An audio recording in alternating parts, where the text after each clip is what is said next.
ସମସ୍ତଙ୍କୁ ଓଁ ସାଇରାମ। ଚାଲନ୍ତୁ ଆଜି ଶୁଣିବା ମନକୁ ଛୁଇଁଗଲା ବୋଲି ଆଜିର ଅନୁଚିନ୍ତା। ଭିଡ଼ିଓ ଶେଷ ପର୍ଯ୍ୟନ୍ତ ଦେଖନ୍ତୁ, କିଛି ନା କିଛି ତ ନିଶ୍ଚୟ ଶିଖିବାକୁ ମିଳିବ। ଭିଡ଼ିଓକୁ ଯଦି ପସନ୍ଦ ଆସିବ ତାହେଲେ ସବସ୍କ୍ରାଇବ୍କୁ ଟଚ୍ କରିକି ବେଲ୍ ଆଇକନ୍କୁ ଟଚ୍ କରିଦିଅନ୍ତୁ, କାହିଁକି ନା ଏହିପରି ଭିଡ଼ିଓ ସବୁ ଆପଣମାନଙ୍କ ପାଖକୁ ପହଞ୍ଚି ପାରିବ। ତାହେଲେ ଚାଲନ୍ତୁ ଶୁଣିବା। ଆମର ଦୁଃଖର କାରଣ କଦାପି ଭଗବାନ, ଗ୍ରହ, ନକ୍ଷତ୍ର, ଭାଗ୍ୟ ସମ୍ବନ୍ଧୀୟ ବା କୌଣସି ପଡ଼ୋଶୀ ନୁହନ୍ତି, କେବଳ ଆମେ ନିଜେ। ଆମର ମୁଣ୍ଡ ବ୍ୟଥାର କାରଣ ଦୁର୍ବଳ ବିଚାରଧାରା, ପେଟ ବ୍ୟଥାର କାରଣ ଅଖାଦ୍ୟ, ଋଣୀ ହେବାର କାରଣ ଆବଶ୍ୟକଠାରୁ ଅଧିକ ଖର୍ଚ୍ଚ, କୋର୍ଟ କେସ୍ର କାରଣ ଅହଙ୍କାର, ଅନ୍ୟ ସହ ବିବାଦର କାରଣ ଆରୁଡ଼ା କଥା କହିବା।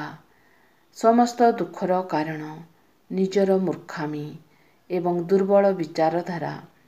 ତେଣୁ ସମସ୍ତେ ପ୍ରତିଦିନ ନିଜକୁ ନିଜେ ଅଧ୍ୟୟନ କରି ସୁଧରିବା ପାଇଁ ଚେଷ୍ଟା କରନ୍ତୁ।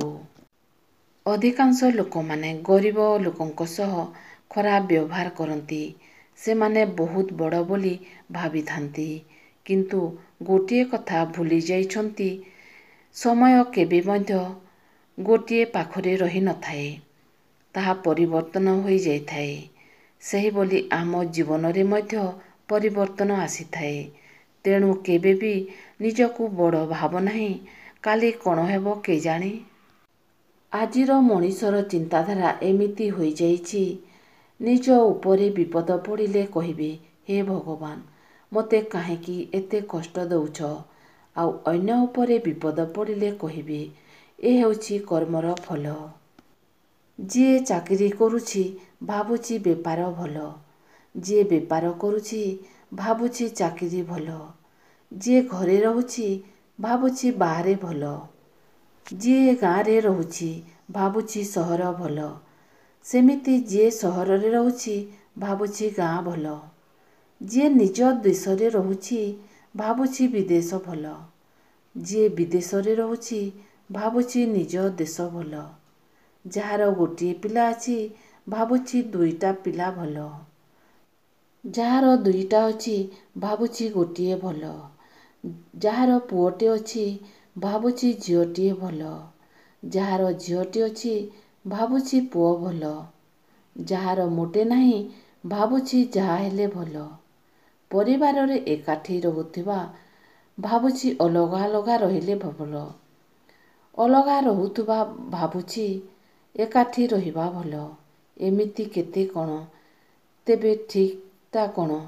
ଠିକ୍ଟା ହେଲା, ଯିଏ ଯେଉଁ ଅବସ୍ଥାରେ ଅଛି ତାକୁ ହିଁ ଗ୍ରହଣ କର।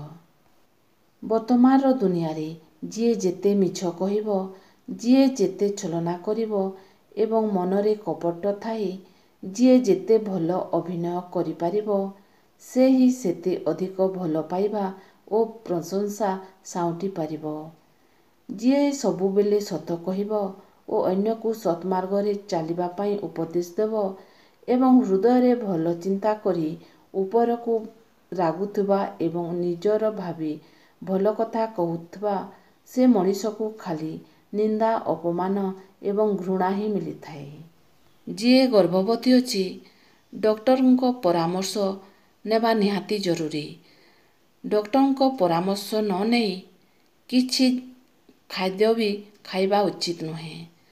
ଯେଉଁ ଜିନିଷ ବି କରିବେ, ଗର୍ଭବତୀ ମହିଳାମାନଙ୍କ ପାଇଁ ଡକ୍ଟର ସଠିକ୍ ଉପଦେଶ ଦେଇଥାନ୍ତି।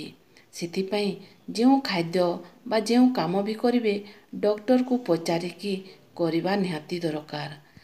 ଗର୍ଭାବସ୍ଥାରେ ସକାଳେ ପଇଡ଼ ପାଣି ପିଇଲେ ଛୁଆ ଗୋରା, ଚିକ୍କଣ ଏବଂ ଚମକଦାର ହୋଇଥାଏ।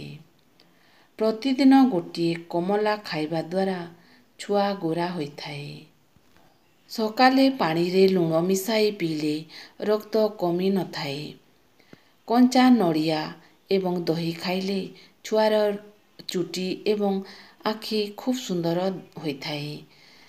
ଡକ୍ଟରଙ୍କ ବିନା ପରାମର୍ଶରେ କିଛି ବି ଖାଦ୍ୟ ଖାଆନ୍ତୁ ନାହିଁ କି କିଛି ବି ଜିନିଷ ୟୁଜ୍ କରନ୍ତୁ ନାହିଁ।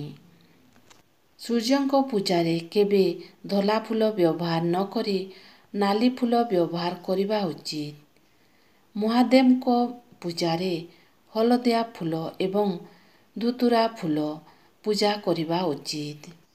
ଘରେ ଠାକୁର ପୂଜା କରୁଥିବା ସମୟରେ କେବେ ଦୀପ ଏବଂ କଳସ ଏକାଠି ରଖିବା ଉଚିତ ନୁହେଁ। ଘରେ ପୂଜା କରି ସାରିବା ପରେ କଳସ ପାଣିକୁ ଘରେ ଛିଞ୍ଚିଲେ ଶୁଭ ହୋଇଥାଏ। ଘରର ମୁଖ୍ୟ ଦ୍ୱାରରେ ଜଳପୂର୍ଣ୍ଣ କଳସ ରଖିଲେ ଶୁଭ ହୋଇଥାଏ। ମାନି ଚଳିଲେ ମଙ୍ଗଳ ହୋଇଥାଏ। ଗୋଟିଏ କଥା ସବୁବେଳେ ମନେ ରଖନ୍ତୁ, ତୁମ ସହିତ ଯିଏ ବି ଖରାପ କରୁଛି ତା ସହିତ ହିସାବ ନେବାକୁ ଭାବନ୍ତୁ ନାହିଁ। କାରଣ ହିସାବ ନେବା କାମ ତୁମର ନୁହଁ। ତୁମର କାମ ଯାହା ଚାଲୁଛି ତାକୁ ଭୁଲି ଆଗକୁ ବଢ଼ିବା। ହିସାବ ନେବାବାଲା ଉପରେ ବସିଛନ୍ତି। ଠିକ୍ ସମୟରେ ସେ ଠିକ୍ ହିସାବ ନିଅନ୍ତି। ଯଦି ଆଜିର ଅନୁଚିନ୍ତା ପସନ୍ଦ ଆସିଲା ତାହେଲେ ସବସ୍କ୍ରାଇବ୍ କରନ୍ତୁ। ତାହେଲେ ରହୁଛି। ଓଁ ସାଇରାମ, ଜୟ ସାଇରାମ।